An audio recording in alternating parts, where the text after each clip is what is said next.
నమస్తే అండి. భగవద్గీత 9వ అధ్యాయము 22వ శ్లోకము. ఇతర లక్ష్యము ఏమీ లేక నా దివ్య స్వభావమును ధ్యానించుచు అనన్య భక్తిచే నన్ను సదా ఆరాధించు వారి యోగక్షేమములను నేనే వహింతును అని ఆత్మవశుడైనటువంటి శ్రీకృష్ణుడు ఆత్మ గురించినటువంటి స్వభావమును సర్వధర్మాన్ని పరిత్యజించి సంపూర్ణ శరణాగతి కోరినటువంటి అర్జునుడు లాంటి శక్తి సామర్థ్యమును ఎవడు కలిగి ఉన్నారో వారి అందరికీ శ్రీకృష్ణుడి యొక్క ఉపాధి ద్వారా ఆత్మ బయలుపరుస్తూ ఉన్నది.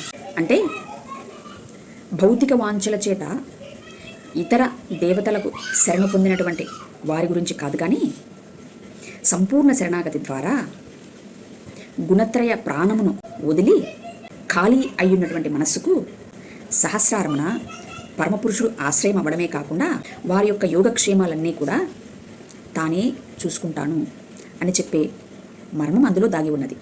ఇట్టి వీరు లోక విషయంలో నశించిన వారై దైవీ విషయంలో తిరిగి జన్మించినటువంటి వారై ఉంటారు. కాబట్టి వాస్తవానికి ఇది వీరికి విశ్రాంతియే అని చెప్పవచ్చు.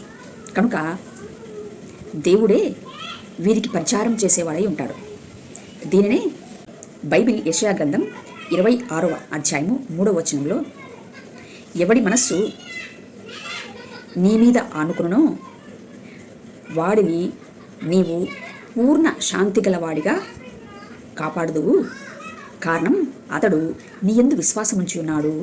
అంటే లోకంలో కాదు సుమా, లోకంలో కాకుండా దేవుని యందు విశ్వాసం ఉంచినటువంటి వారిని పక్షమున దేవుడే వారి యొక్క యోగక్షేమములు చూసేవాడై ఉన్నాడు. దీనినే రోమీలకు రాసినటువంటి పత్రిక 15వ అధ్యాయము 8వ వచనం. నేను చెప్పున్నదేమనగా, పితరులకు చేయబడిన వాగ్దానముల విషయంలో దేవుడు సత్యవంతుడు అని స్థాపించుటకు అన్యజనులు ఆయన కనికరమును గూర్చి దేవుడిని మహిమపరచుటకు క్రీస్తు సున్నతి గల వారికి పరిచారకుడాయను అని దేవుని పక్షంగా ఉన్నవారికి దేవుడే వారి పక్షమవుతాడు అని దేవుడు పక్షపాతి అని చెప్పడంలో పరమార్థము దాగి ఉన్నది.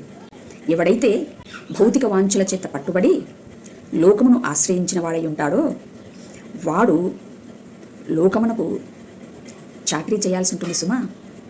అయితే సర్వధర్మాన్ని పరిత్యజించి సంపూర్ణ శరణాగతి కోరినటువంటి శరణార్థులకు శాశ్వతమైన నిత్య జీవమైనటువంటి దేవుడి ప్రాణమే ఆయన కృప ద్వారా అనగా క్రీస్తు ద్వారా ఆశ్రయం అవడం వలన క్రీస్తే ఇట్టి వారికి పరిచారకుడై ఉంటాడు.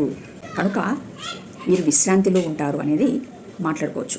ఒకసారి సత్యాన్ని అన్వేషించేటువంటి వారు ఈ విషయాలను నిదానంగా ఆలోచించగలరు. Thank you. నమస్తే.